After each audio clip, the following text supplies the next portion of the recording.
Transporters, tricorders, and communicators are some of the most iconic tech in Trek. But what are they?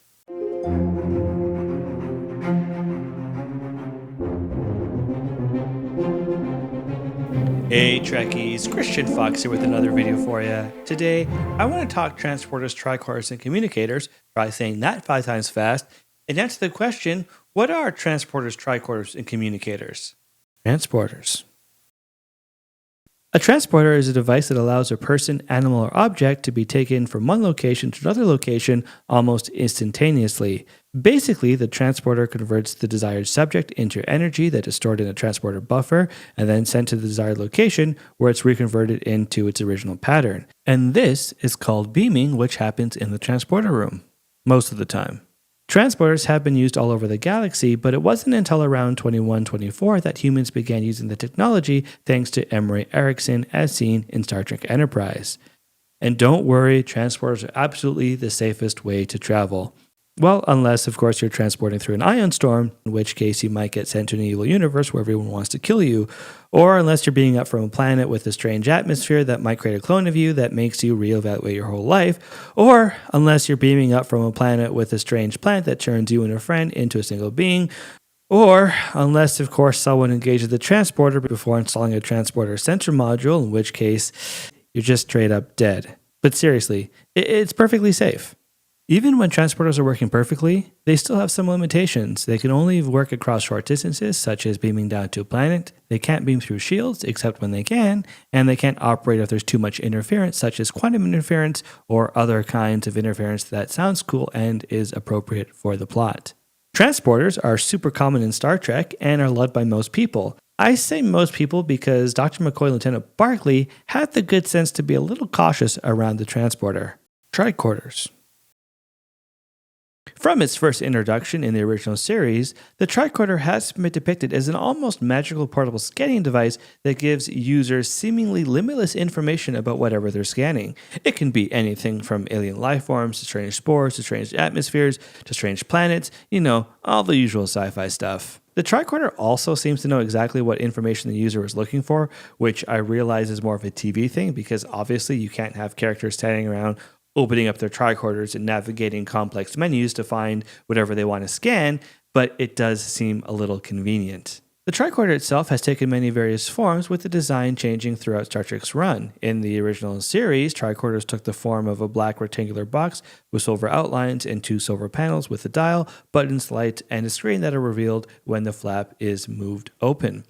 Officers wore the tricorder much like a messenger bag or a man purse, which is why when I do wear a messenger bag or a man purse, I sometimes like to pretend that I'm scanning things even though I know it's not actually a tricorder. By the time of TNG and the other spin-offs, tricorders became much smaller and more pocket-friendly.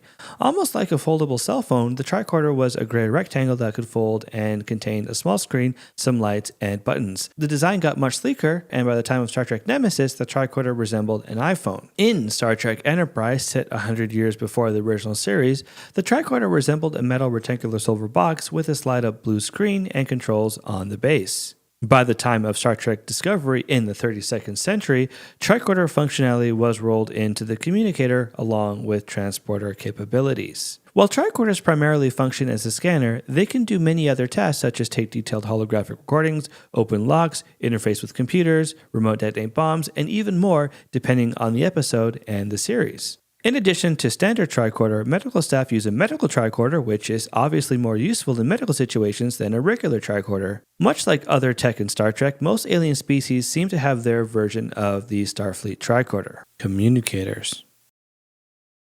As the name suggests, the communicator is a device that people use to talk to each other, and, well, they basically use it like a cell phone. Communicators themselves have taken many different forms. In the original series and even Enterprise, communicators resemble flip-up cell phones, and of course, legend has it that the cell phone was based on the communicator.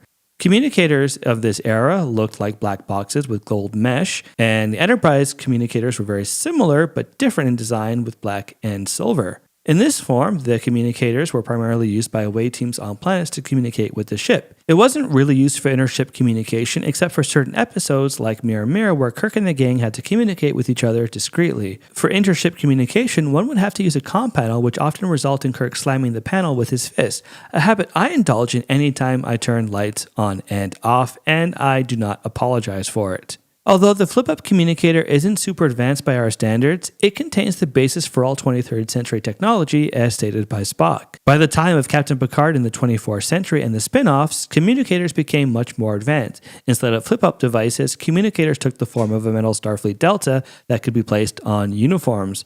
All one had to do was simply tap the communicator, or comm badge as it's sometimes called, and say the name of the person they're trying to reach. With this design, it became more common to use for intership communication. Of course, it's still used for away teams on alien planets. Communicators themselves have a multitude of features beyond simply talking to someone who's in a different location. They can sometimes be used as a beacon that the transporter can lock onto. Often characters will say, "Lock onto my comm badge and beam us out." But even more impressively, they can help people that speak different languages have a conversation with each other using the Universal Translator, or UT as it's often called.